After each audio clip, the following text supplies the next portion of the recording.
Chapter 10. Glass Houses.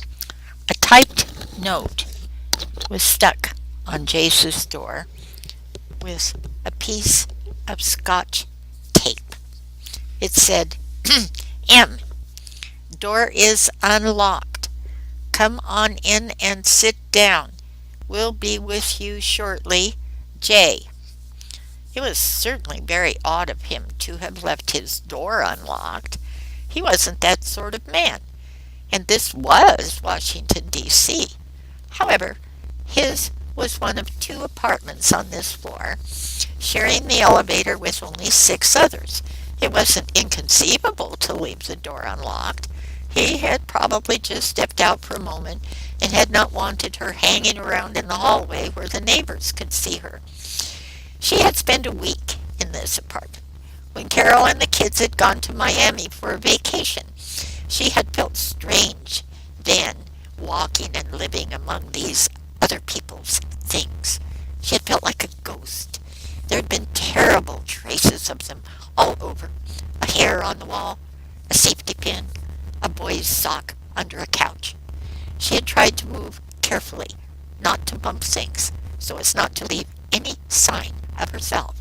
But the apartment was as fragile as if it had been booby-trapped. Pictures balanced on the edge of fine threads so they could be blown down by someone moving past them. Plaster waiting to be chipped off corners when one leaned against them. She had come to feel more or less at home here, as one does, but it was not a place where she had ever felt she could leave a cup sitting in the sink after herself, or where she felt she could wipe off a smudge that wasn't hers. She'd been glad to leave after all when the week was up. The entryway was deserted. The double doors into the formal living room stood open, and she could see there was a fire in the fireplace and that 2 drinks sat on the coffee table. He must have stepped out just moments ago. He must have known she was just about to come. The ice wasn't at all melted.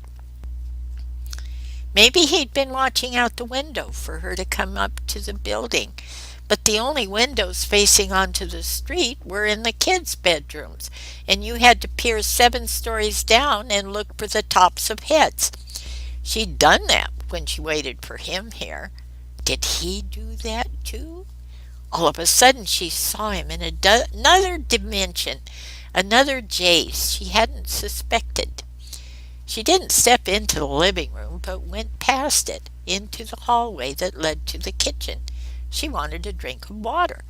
If she went right into the living room and sat down, as she was obviously supposed to, she wouldn't get another chance. Jason was probably counting on a very serious, fast-moving session to debrief her, and she couldn't very well interrupt that to get herself glasses of water. Just short of the doorless opening into the kitchen, she heard a faint clink. He was here after all. She was tempted to back up silently and go into the living room, as if she had had no other impulse. Jace was someone with a strong sense of the dramatic. He had, after all, sent her out on a dangerous mission, and she had, after all, almost been killed several times in the last 24 hours. It would disappoint him to be robbed of his entrance. On the other hand, her mouth was so dry she knew she would drink her drink right down if she didn't get a chance to have her water first. Her thirst won. She would step into the kitchen very soberly and give him a chance to turn and stare at her for a long moment. She could get her water without breaking that spell. She'd do it in sort of jerks, pausing between them as if absorbed in the moment, and then grabbing her water as if it was a device to break the tension. When she stepped into the kitchen, it was smoothly, simply, her face still, her big eyes ready to cry. What confronted her, however, wasn't Jason. It was Carol Peabody. The closest Marilyn had come to meeting Carol had been the other night, when Mrs. Peabody had almost slammed the cab door on her finger, or at least that was the closest she could remember coming. She had only seen this woman on the picture Jace kept in his desk drawer, or from a distance, all dressed up. She therefore almost didn't recognize the small creature, a housewife at work in her kitchen, who looked up at Marilyn in surprise, blushed furiously, and dropped the pan she was holding onto the floor. "Oh, excuse me," said Marilyn. "I'm sorry. I thought I was supposed to have a meeting with Mr. Peabody, a business meeting with Mr. Peabody, and I saw the note on the door, and I Oh, that's quite all right. Yes, he said something about, yes, a meeting. No, don't go away. Don't go away. He's right here. He'll be coming in a moment. Please, don't let's talk in the kitchen. Won't you come into the living room and sit down? He'll be right with you." Carol picked up the pan she had dropped and set it down on the counter. Her hands were still blushing red from hot water. The countertop gleamed damply. It had just been wiped. A conglomeration of equipment was arranged on it. Gallon jugs of cleaning fluids and plastic pails and contraptions. A vaporizer of a sort that emits steam into the sick rooms of children sat on the floor. On the little kitchen nook table was a pile of rags which looked like sheets, and there was a clean sheet, still creased where it had been folded, a warm, clean odor billowing out of it, draped over the back of a chair. There was a screwdriver and some screws on the floor beside the plate to a wall vent, the hole which it had obviously covered gaping out of the wall near the floor. This was what everyone seemed to think Marilyn ought to be, a housewife. They wanted her to grasp damp rags in just that unconsciously skilled way and give efficient swipes to perfect already gleaming surfaces. They wanted her to have floors whose cleanness belonged to her, so that picking up small screws off them would be as natural to her as it was to this woman, so that she could be proprietor to a busy living place. "No, no," said Carol. "Please don't go. I'll show you. Here." Marilyn allowed herself to be led back along the hallway to the formal living room doors. "You must wait right here for him. Right here. He said it would only take a minute, but he made it very clear that the urgency. Please." The bitter odor of alcohol surrounded the little woman's head like an antiseptic. She drank. Why hadn't Jason mentioned it? Did he know? He must. It is really important to me, Miss Potter. Miss Potter. I'm Mr. Peabody's secretary. It is really important to me, Miss Potter, that you stay. Please believe me. Here, sit down. Here." Marilyn allowed herself to be led to an overstuffed chair opposite one of the drinks on the coffee table. "You see," said Carol, bending at the waist as if in pain, and sitting on the edge of the big fluffy chair opposite the one she had guided Marilyn to. "You see, it wasn't what I really wanted either. We were young. I was disappointed, but I thought that's just the way things are. It was the same for my mother. It was the same for my sister." Carol perched on the very edge of the soft cushion, and she rocked lightly back and forth, as if in grief.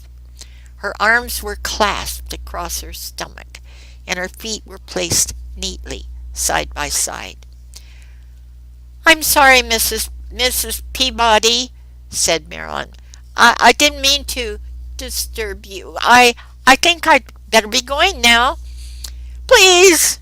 Carol's eyes were wide and blue. I need someone right now. Just for a minute. You can stay just for a minute. A cold thought struck Marilyn.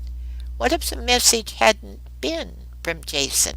What if this strange woman had called it into talkies to lure Marilyn here and had stuck the note on the door to get her inside? Mrs. Peabody, I mean, ordinarily I would, but I really do have a very urgent message from Mr. Peabody. I mean, I really do. He loves me, said Carol. Jesus. Of course he does, Mrs. Peabody. What do you know about love? You're not even old enough to be starting out yet in love. How old was Carol Peabody? Two teenage sons. Two sons almost as old as Marilyn. Jason was younger than most of his colleagues. It had seemed very natural to fall in love with him, but he was old enough to be her father. All of a sudden, right now, it didn't seem natural at all. Carol Peabody didn't look old. She had blonde hair and a slim figure and smooth skin. Jason didn't look old at all, though he had bags under his eyes. But he was old. He was just masquerading, just pretending at parties to be equal to Marilyn. The mystery of all those years separated them. He was twice as old as Marilyn. Her past was all childhood, but his past stretched out behind him into a long adulthood. He had been equal to 22 for 22 years. No wonder he seemed so much better at it than she was. You think love is meeting new people and getting to know them a little bit and going out on dates with them and fucking? That's what you think love is. You don't know about time. You don't know about things like 5 years. 5 years in one house and then getting a new job. You don't know about like fixing breakfast, like thousands and thousands of car rides to the store, like waiting, laundry. You don't know about washing the same smells out of clothes over and over that he's touched. My God, I never thought about loving him for a long time. I mean, it was years that I didn't think about it. Not really. Not like a question. Do I love him? Would I pick him? So that's why I don't blame him. I don't know either. I never thought about it being so hard, so blessed hard. How could he do it? Marilyn tried to imagine Jason making love to this woman. He was so stiff, so peremptory, like he was afraid someone would sneer at his clumsiness if he gave them a chance. You had to be patient with him. You had to play little games of sabotage to make him wait until he could relax enough to enjoy love. Would she know how to coax that gentle response out of him? No, they would be two blundering boards when it came to making love. He'd said she avoided sleeping with him when she could. They both hated it. One would have thought they would be relieved not to have to touch each other any more that way. I thought he loved me. I was sure he loved me. I thought he would fall apart without me and come back to me. Suddenly, as if it were in the empathetic flash of a psychic, Marilyn felt a wave of pain slide past her and had such a strong urge to do something to soothe this woman that she could hardly stay in her seat. She'd had some vague notion that the source of Carol's hurt would be mostly a sort of rumpled pride. She had never perceived the sharp affections that can exist between husbands and wives even when they don't like each other. She had not suspected the ferocity of the undercurrents that can rip even beneath the surface going the other direction entirely. Specifically, she had understood that there was some amiable and passionless, quote, arrangement, end quote, between Jason and Carol. And although she knew herself to be a torture to Jace, who of course deserved it, it had not occurred to her that she might be simultaneously torturing his wife. But she was. That was clear enough. Carol Peabody sat across from her as miserable a picture as she had ever seen in her life. She knew her errand to see Jason was urgent. She knew that the countdown had started and that he needed quick responses today of all days. She knew he would be waiting impatiently to hear the outcome of her mission and that he might even be worried when she didn't show up right away. But somehow this woman's urgency was in its way more impossible for her to ignore. Maybe it wouldn't hurt to sit here for just a few moments before she addressed herself to the affairs of state. Mrs. Peabody, she said earnestly, I know Jason loves you. I thought he loved me, but I don't know anymore. I just don't know. He does. He loves you. What makes you think so? Carol's eyes gleamed. The look on her face was almost triumphant, as if she had caught her opponent in a logical flaw. Marilyn picked up her drink and sipped at it to wet the inside of her mouth. It burned harshly in her throat. What makes you think he loves me? I just know it, she said. To be happy. I want him to be happy. He said he didn't know what he'd do without you, Mrs. Peabody. He didn't. He doesn't want me. He doesn't realize himself how much, but he does. He loves you. I can tell. No. If you know how to look, you can tell. You can't. How? How can you tell? It was a demand. The desperation behind it whitened the knuckles that squeezed the chair. Marilyn downed her drink and started on Carol's. Well, you can tell by what he does. I happen to know he has been very careful to keep you from thinking he was interested in anybody else. If he really wanted to leave you, he would set things up so that you were sure to find out about it and there would be a crisis. He did. Oh, I mean on purpose. He would have done it on purpose. He would have made it impossible for you not to find out. He did. I've known for months. What I mean is he would have done it differently. Jesus, her mind raced. Did it have to hold together? See, I could tell he was just trying to make you jealous. He was just trying to get your attention. This happens to lots of men. Like you said, you had started to take him for granted a little bit. This was just a man's way of trying to get a little appreciation. It backfired on him, that's all. He'd be lost without you. Do you think so? I know so. He's so distracted right now it's hard for him to concentrate on his job. Who would buy his shirts for him? He doesn't even know what size he wears. That's right. Who? 33 and a half, 15. He just got himself in deeper than he planned to, that's all. If I thought there was a possibility. Oh, there is, I promise you. If it would make him happy, I'd let you have him. Oh, but I don't want him, Mrs. Peabody. A silence. You don't? The blue eyes got canny and unreasonable. They flickered with a calculating light. No, I don't. I promise you. Then he would be destroyed. If he left me, he would be destroyed.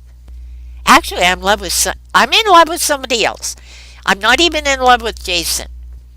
He wouldn't have anybody at all. As a matter of fact, that thing with Jason is all over as far as I'm concerned. It's finished. Destroyed. Broken. Like a plant. Like a plant that's been smashed on the floor. Is that what you mean? A smashed plant? Broken off? Spilled? What was this? She'd been so pleased with the idea of reassuring Carol that she hadn't noticed the new wave of hysteria creeping up. Carol, suddenly freed from her frozen position, paced savagely around the room, howling with rage. Broken! Yes! Destroyed! Although her fingers didn't seem to be pointing at anything specifically, jabbing out in various directions as if at random, still Marilyn soon perceived that her energy was focused on a large and prolific potted plant which sat on a bench at the far end of the room. The plant! Seeing it evoked a memory that, though it was somewhat dark around the edges, still shone in painful clarity. She had broken that plant. She had come into this apartment drunk with Buzz and had broken that plant. Why on earth would she have done a thing like that? Whatever possessed her? But then she knew. She had attempted to deliver the transcript to Jace, but he either wasn't here or wouldn't come out, and in the confusion of Buzz singing to a distressed Carol in the kitchen, she had snuck in here to put it away for him. Put it away. Yes, she had put it away. All right. She had put it in the wooden chest, which served as a stand for the plant, of course, and it made some sense to have done that. She had known she shouldn't be running around town with a transcript, but she also knew she shouldn't take her eyes off it. It had actually been a rather sensible thing to do. Jace did keep papers in the chest. It was a good place to put it, provided you remembered it later. Yes, confirmation came with a vision of a hand surrounded by shadows, placing an envelope in that very box. She must have knocked the plant over as she was doing it and had triggered the rage that now poured out of Carol's whole being. I watered it. I loved it. But you didn't care anything about that. You broke it to pieces. You broke it up just to break something. And that's what you plan to do to Jace too, isn't it? You're going to get him away from me and break him to pieces. But I love him. Please, Mrs. Peabody, I won't, I promise. There was a sudden and harrowing silence as Carol stood frozen in position, her mouth still open, staring at Marilyn. When she finally spoke, it was in a soft, controlled voice. Yes, I think we could each use another drink. I'll get it. And don't you leave. You stay right here till I get back. Do you understand? Carol closed the double doors of the living room behind her. The instant she did so, Marilyn rushed to the window box and picked up the plant. It did look pretty pathetic. It looked like all the dirt had been spilled out of it and put back in. She could see that much of its lush beauty was destined to wilt, as its stalks had been bent near the base and would probably not transmit water to the leaves any more. She set the plant aside off the lid of the chest, but still on the seat, and lifted the lid. She did it in all innocence, unprepared for the catastrophe of what was clearly the plant's downfall the other night. The lid had a piece projecting from it that caught the pot and neatly flipped it onto the rug, turning the beautiful flower upside down again and spilling its fragrant, moist mulch on the soft carpet. Well, no use worrying over spilt milk, so to speak. She brushed up the dirt as best she could and put it back in the pot, took the envelope out of the box and replaced everything, trying to arrange the broken stems so they would look at a little distance as if they might be still attached. So Olivia didn't have the transcript after all. Slowly, Marilyn's mind began to put the pieces together. Jason hadn't sent her to negotiate with Olivia about the transcript. What had he sent her to negotiate about? A, quote, delicate, end quote, matter. About something lost. No, a loss. About certain parties who had found something out. No wonder Olivia had been so intrigued by the talk of aborting, by her refusal to, quote, capitulate, end quote. Marilyn felt absolutely stupid. How could she have thought that she would have been trusted with a matter that could mean life or death for the entire United States? The idea was ludicrous. She'd been trusted only to placate somebody's hysterical wife by promising a go-between that she would, quote, capitulate, end quote, and discontinue a relationship that had already been discontinued. She tiptoed to the double doors, though she didn't need to, since the soft carpet absorbed the noise of her steps. But the doors wouldn't open. Locked? No, the doors didn't have locks. They were interior doors that simply shut. They were stuck. She tried a little harder, but she couldn't get either one of them to move. Harder, harder. The doors wouldn't budge. She put her eye to the crack, but she wasn't able to see through it. What was going on? Like an animal that's been caged, Marilyn knew was a little used part of her body that she needed to get free, as badly as she needed to breathe. She fiddled and fussed, pushed and shoved, but was unable to have any effect whatever on the door's position. The hinges were on the other side and inaccessible to her. She ran against them several times, but was simply not strong enough. And then another factor began to creep into her awareness. There was a strange smell wafting into the room from somewhere. It was a washing smell, a cleaning smell, bleach. Not exactly bleach, but like that. Not really an unpleasant smell, but it began to get sharp and strong and dizzying, and she began to realize that the room was filling with it. She stepped to the window, but it wouldn't open. What was this about? Someone was trying to murder her. Carol was trying to murder her. Of course. The average person would have used a regular gun to kill somebody with. That is, the average murderer. But Carol was a housewife. Where was she supposed to get a gun? She had probably never in her life thought about how to go about killing somebody before. And when she wanted to kill Marilyn, it was natural for her to turn to those household weapons from which she had been protecting her children for all those years. She had probably scolded her sons unbearably about the air gun.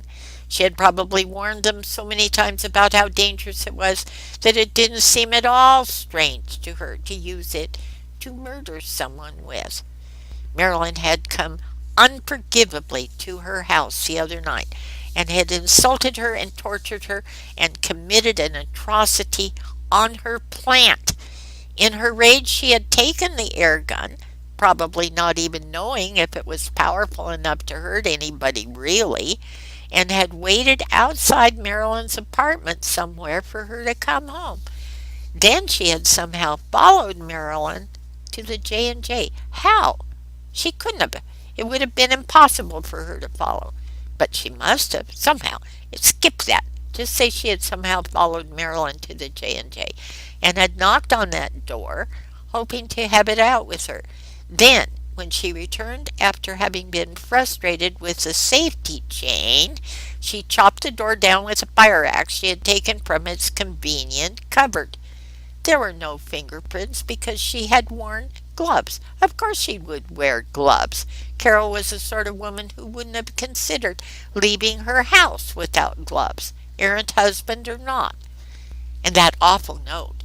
She must have stuck it in Marilyn's purse after she filled the dummy up with darts. And Korek? Oh, figure out Korek later.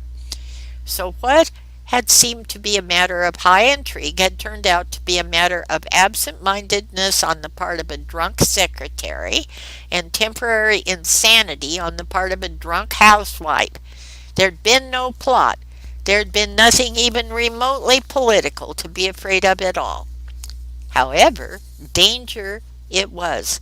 The smell in the room was getting worse.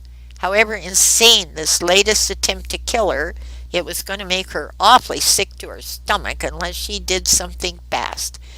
2 days ago she would have been helpless to think of what to do. She would have pounded on the door and tried to appeal to Carol's mercy. However, in that time she had gotten a strong sense not only of the possibility but of the necessity of taking responsibility for her own safety. There would be a vent, and she found it almost right away.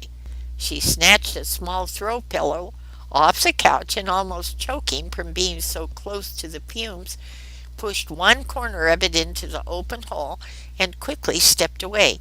Then she grabbed a poker from the fireplace and, shoving it under the double doors, managed to dislodge the chair that was shoved up again under the knobs. She was free. The house was silent outside the living room. She could hear the refrigerator running, a clock ticking, and she could hear a faint hissing, breathing, not like a real person breathing, but like a machine breathing. She carefully stuck her head around the corner to peek down the hallway to the kitchen, and through its open door she saw a foot, as if someone were lying prone. What new foolhardiness was it that prompted her to creep down the hall to the kitchen rather than slipping out the front door while she had the chance? But she did it. The foot belonged to Carol, of course, who lay on the floor as if sleeping. One hand was clenched softly in a childlike gesture near her face. Gusts of a most noxious steam were pouring from the nozzle of the vaporizer, which was seated on the floor amid the paraphernalia she had seen on the counter. Its emissions were aimed at the hole in the wall, which she had earlier identified as a malfunctioning heating vent, and which was now stopped up by a small pillow. A tent made of sheets was draped around a chair in an effort to confine the steam to that area and concentrate it at the opening, but it had fallen away. On the floor beside this contraption lay two plastic containers, one of bleach and one of ammonia. Bleach and ammonia. There had been a rerun the other night of an emergency episode featuring bleach and ammonia poured together. Marilyn was becoming so lightheaded she knew she would be unconscious herself in a moment. She made a dash down the hallway, not breathing until she had opened the apartment door. Once outside, she took several deep breaths and finally held one and ran back into the kitchen, grabbed Carol's arms, and tried to drag her out the door. She didn't dare take a breath while she was still in the apartment, so when she needed air she had to drop Carol and run for the hall. It took 3 trips before she had succeeded in pulling the unconscious woman out of the poisoned air. She rang the bell of the apartment across the hall and pounded on the door before she leaned down to see what she could do for Carol. The poor woman's face was puffy and blue. Marilyn reached her finger in the wet mouth the way she had been shown in a first aid class.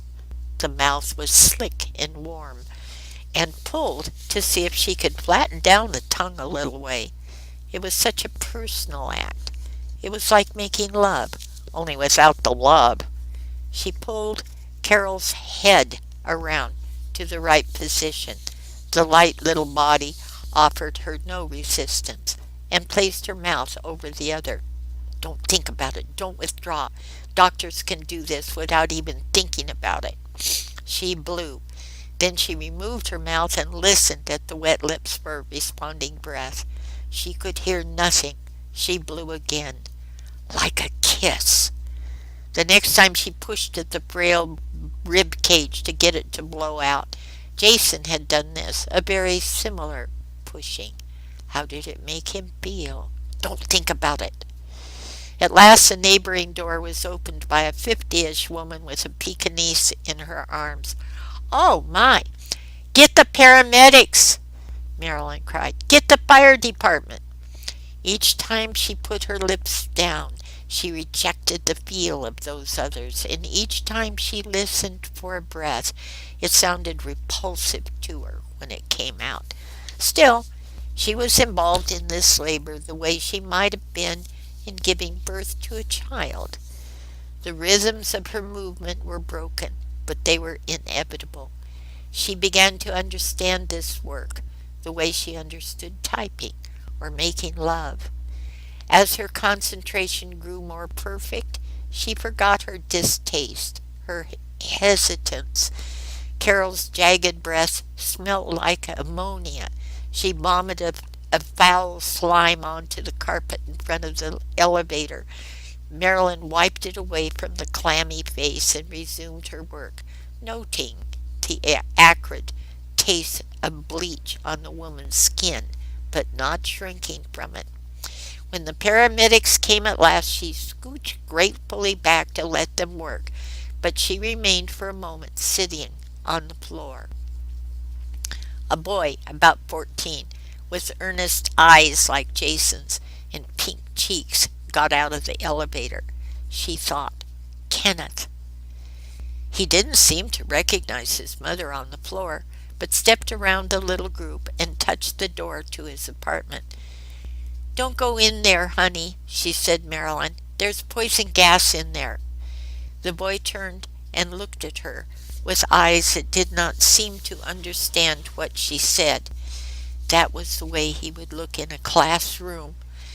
Then he turned, without a word, and rang the next doorbell. She let the elevator doors close him out.